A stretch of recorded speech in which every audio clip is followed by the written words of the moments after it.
সেটা চাই না, কিন্তু আমি আমার উপলব্ধি থেকে মনে করি 6 মাসের মধ্যে এই ঘটনা এই সরকারের প্রথম কলঙ্ক এবং ব্যর্থতা। ব্যর্থতা সরকারের অনেক আছে। এই সরকার যে দায়িত্ব দিয়ে ক্ষমতায় বসেছে সেই দায়িত্বই যে ঠিক মতো পালন করতে পারছে এই কথা এখন কেউ বলে না। সত্যি কথা হলো সাধারণ মানুষ আমাদের জিজ্ঞেস করে, আমাকে জিজ্ঞেস করে, ভাই কি হচ্ছে, সবকিছু কি ঠিক আছে, সংস্কার কি হবে, সংস্কার নিয়ে কি ঝামেলা হবে, কোথায় ঐক্য? এখন তো দিন দিন অনৈক্যের সুর বেশি দেখছি। যারা ক্ষমতায় আছেন, যারা আন্দোলন করেছেন, আন্দোলনের নেতৃত্ব দিচ্ছেন, তারা রাজনৈতিক বিতর্কে জড়িয়ে যাচ্ছে। তারা নিজেরা রাজনীতির বিতর্ক তুলছেন, উস্কে দিচ্ছে। তারা একটা দলকে অভিযোগ করছেন, আর একটা দলকে মাফ করে দিচ্ছে। আর এইরকম পরিস্থিতিতে দেশ যে তৌহিদ মারা গেছে আপনারা জানেন, কিভাবে মারা গেছে তাও আপনারা পত্রিকায় পড়েছেন। এই ঘটনার প্রতিবাদ জানাবার কোনো ভাষা আমার কাছে নাই। আমি আপনাদের কাছে আন্তরিকভাবে বলছি, 5 আগস্টের পর থেকে এই ঘটনা ঘটার আগের দিন পর্যন্ত একবার আমার মনে হয়নি যে এই সরকারের আমলে এই রকম একটা নৃশংস ঘটনা ঘটতে পারে। এমন যদি হতো, মিছিল করবার সময় হঠাৎ গুলিতে তৌহিদ মারা গেছে, অথবা মারামারি হয়েছে, সেই মারামারিতে লাঠির বাড়িতে অস্ত্রের আঘাতে সে মারা গেছে, সেটাও হয়তো একভাবে মারা যেত। কিন্তু যৌথ বাহিনী বাড়ি থেকে তুলে নিয়ে গেছে, জেনে শুনে। তো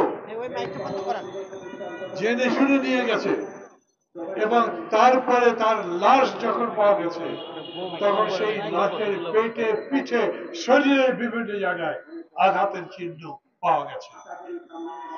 আমি এই সরকারের কাছে বলি, এই সরকারের স্বরাষ্ট্রমন্ত্রীর কাছে বলছি, এই সরকারের যত উপদেষ্টা আছেন, প্রধান উপদেষ্টা আছেন, প্রত্যেকের কাছে বিনীতভাবে অনুরোধ করছি, এই জন্য আপনারা আপনাদের ব্যাখ্যা প্রদান করেন।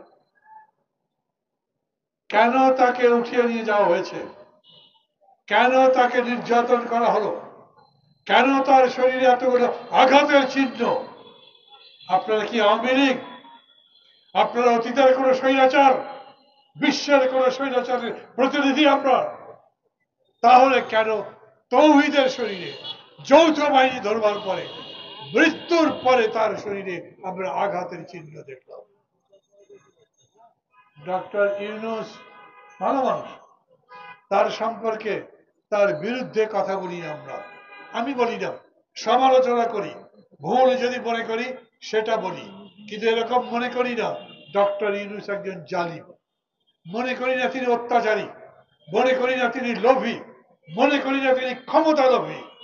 কিন্তু এই ঘটনা ঘটবার পরে তার নীরবতা আমাকে কষ্ট দিচ্ছে। আমি মনে করি প্রফেসর ইউনূসের অথবা তার সরকারের পক্ষ থেকে, তার পক্ষ থেকে কোন একটা ব্যাখ্যা দেওয়া দরকার ছিল, কি হয়েছে, কেন হয়েছে, সেই জন্য আপনারা দুঃখিত কি না। আমি দাবি করছি এই সরকারকে এই ঘটনার ব্যাখ্যা দিতে হবে। সেই ব্যাখ্যা যেন গ্রহণযোগ্য হয় সবার কাছে, তার পরিবারের কাছে, তার দলের লোকের কাছে, যারা গণতন্ত্রের জন্য লড়াই করছে তাদের কাছে।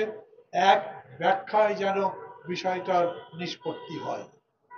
আর সেই ব্যাখ্যায় যদি আবার নতুন করে বিতর্ক তৈরি হয়, স্যার এটা জানবেন, রাজনীতি এরকমই জিনিস, যে কোনো একটা ইস্যুকে কেন্দ্র করে ঘটনা গড়াতে থাকে এবং সেটা পেকে যায়। কোন রকম ইস্যু পাকুক, পাকিয়ে উঠুক, নতুন করে